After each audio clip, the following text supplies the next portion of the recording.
Munių studijo ir Rūtos istorikai pristato RD pamokos.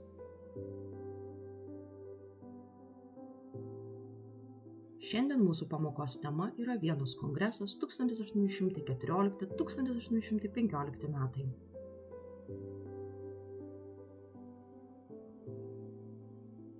Kokia buvo istorinė situacija Europoje prieš 14–15 metų vykusį Vienos kongresą?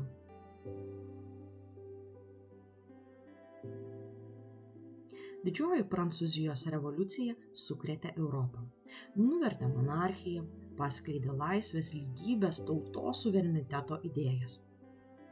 Revoliucinės ir vėliau Napoleono kariuomenės užkariavo didžiules teritorijas, nuo Ispanijos iki Rusijos.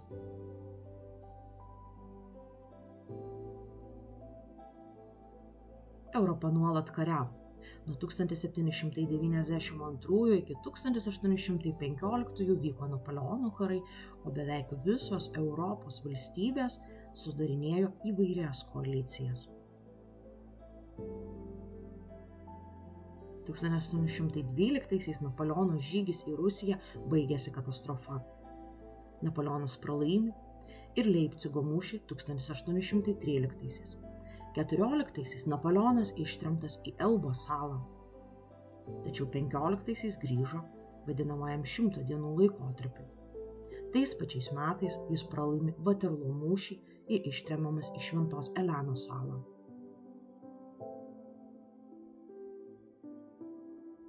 Taigi, kokia buvo Europos politinė ir socialinė padėtis prieš Vienos kongresą?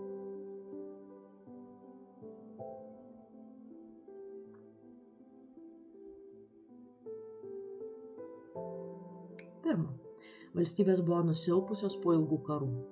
Prancūzija netekusi dalies savo užkariavimų, bet vis dar išliko stipri. Daugelyje šalių kilo nacionaliniai ir demokratiniai judėjimai – Italija, Vokietija, Lenkija.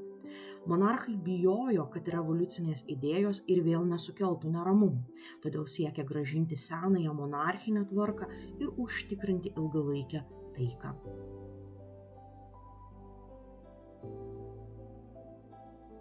Vienos kongresas buvo sušauktas, kad po revoliucijų ir Napoleono karų sutvarkytų Europą, atstatytų sienas, stiprintų monarchijas ir sukurtų galios pusiausvyrą.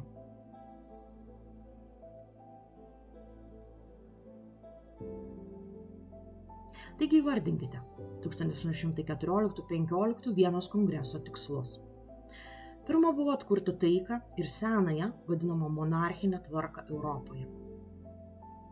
Antra, sureguliuoti didžiosios Prancūzijos revoliucijos ir Napoleono karų sukeltus politinius bei teritorinius klausimus.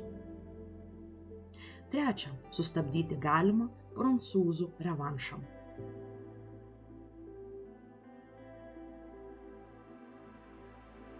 Prancūzijos užsienio reikalų ministrui Šarliui Morisui Taleiranui Perigorui pavyko įtikinti kitų valstybių atstovus, kad Prancūzija nėra kalta dėl savo sukeltų karų, nes jų pagrindinis kaltininkas tremtyje dienas leidžiantis Napoleonas Bonapartas.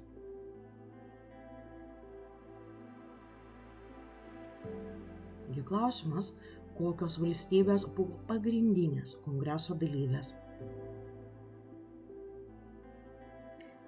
Tai vadinamoji Keturių sąjunga – Rusija, Prūsija, Austrija ir Anglija. Kokius svarbiausius sprendimus priėmė Vienos kongresas?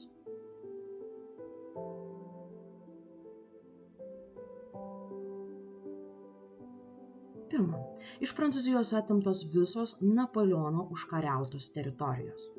Antra, atkurta nemažai monarchijų. Trečia, sukurta Vokietijos sąjunga. Ketvirta, Rusija įkūrė Lenkijos karalystę. Penkta, pertvarkytas apskritai Europos žemėlapis. Šešta, sukurta Šventoji sąjunga, kurią sudarė Rusija, Austrija ir Prūsija. Tikslas – išsaugoti monarchiją ir esamas sienas.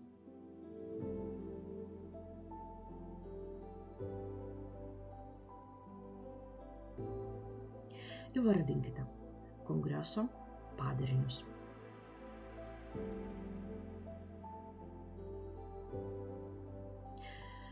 Po Vienos kongreso prasidėjo restauracinis laikotarpis, monarchijų grąžinimas ir revoliucinių idėjų slopinimas. Tačiau Belgija netrukus išsikovojo nepriklausomybę. Italijoje prasidėjo vienijimosi procesas, Vokietijoje sustiprėjo Prūsija, o XIX amžiaus pabaigoje ji suvienijo šalį. Nepaisant bandymų sustabdyti laiką, nacionaliniai ir demokratiniai judėjimai ėmė augti visoje Europoje.